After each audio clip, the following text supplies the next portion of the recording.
Hey guys, Brand here. Welcome back. So what I want to do here today, really quick, I'm going to just work the Pell pretty slow. I already did a bunch of work with people earlier today. And while I do that, I just want to talk with you about a concept that I have that I teach at the school that we use when we look at the strategies of fighting in general. So it's kind of broken down into 3 meta strategies for winning a fight. And those meta strategies are to outfight, outthink, or outlast. And generally in that order. So first up is to outfight, right? If you're that good, you can leg that guy, kill him, take him in the head. If you can just outfight your opponent, either you know them or you're just better than them, or you can find the gaps in their guard pretty easily, then do that, right? You just straight up take them out with your skill, right? Then if for whatever reason you find quickly in the fight that they're actually talented enough to prevent you from hitting them, right? From beating them. And whether or not, like I said, whether or not it's you against a guy in a fight or a battle or a clash between 2 nations, if one side can't just outfight the other, what do you do then? In the terms of swordsmanship, what you want to do is you want to take a step back and then think. Don't do that in range. Don't do that in a place where he can hit you in the head. But if you've thrown all your stuff, all your cool shots, all your game winners, and that person's still there and you're not able to beat them, now it's time to switch from outfight to outthink. So get out of range of them, take a step back, dance back, and just do a quick reassessment. Go, okay, now that the fight's progressed, where are they at? How are they standing? Where are they guarding? Where are they not guarding? Are they huffing and puffing a little bit? You know, did I notice that they open up a little bit here or there whenever they do certain actions? If you approach it again with a clear mind, sometimes you can see a gaping hole in their guard where you can drive a thrust through, or you can, land a particular shot without getting hit. So sometimes if you can't outfight them, you have to outthink them. So step back and come up with a really quick strategy and then re-engage the fight. That could mean using a lot more mobility, using the field more. But you start out trying to outfight, then step back, take a quick look, outthink, and then re-engage. If you find that you're unable to dispatch them, even after that, even after figuring out, okay, well, maybe they're open over here, so maybe I should do that, or maybe I can try some cool pump fakes or whatever it is. If you can't think your way to a new attack pattern and they're still standing, then you move from outthinking them to outlasting them.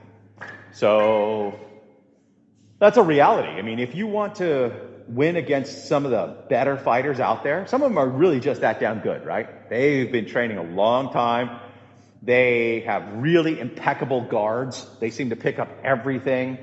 And you just can't find an opening on this person. Normally what a lot of people do is they kind of drop their shoulders a little bit and subconsciously give in that they're going to lose, right? You don't have to do that. You don't have to surrender at that point. Your next option, and generally the last option you're going to have, is to outlast them. So you can't outfight them.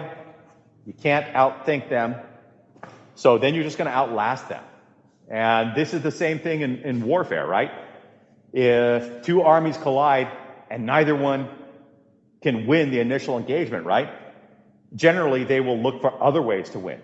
They will step back, even if their troops are still engaged. The leaders take a step back. They disconnect from it, take a good look at all the assets and all the abilities, and then they re-engage trying to win it. And if they're still at a stalemate, then the third option is to outlast them. It's kind of like in medieval warfare, it would be a siege, right? it would be the siege on a castle. If you can't just blast your way through their defenses, then you look for a hole in their defenses somewhere. Maybe you can like sap underneath one of the walls and blow it up to drop it to create an opening. And if you can't do that, if their fortifications are way too tough, then you set siege.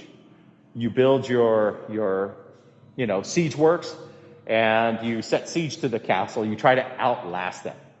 That's the last opportunity. But how that looks in one-on-one fighting is my opponent here, whether it is through his skill or his ego, he's still on the field and undefeated, and I'm still alive facing him. What I'm going to want to do is I'm going to want to outlast him, right? I'm going to want to force him to expend as much energy as possible while I expend the least amount possible. So similar to a matador in a bullfighting ring, your opponent becomes the bull, and you want to engage them,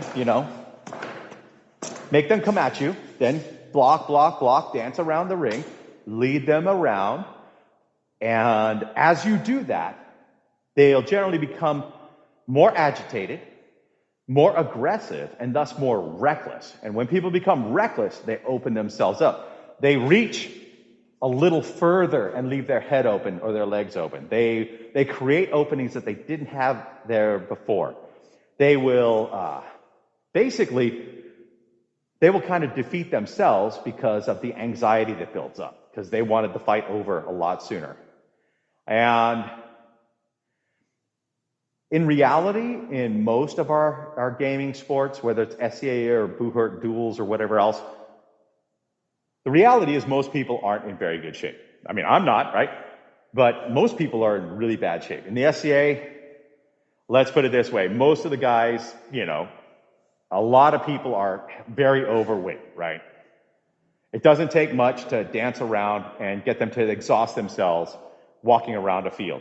And then you should be able to outlast them and snipe them in in one of the openings that they create by trying to chase you down.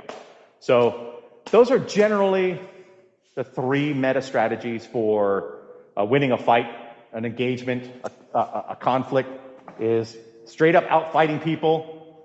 Then if you can't do that, you outthink them. And then if you can't outthink them, you can't find a gap, then you outlast them. So keep that in mind next time you're fighting and you find that your initial engagement does not yield results, the results you want, doesn't dispatch your opponent. Try to step back out of range real quick, take a reassessment, pick some different targets, then re-engage.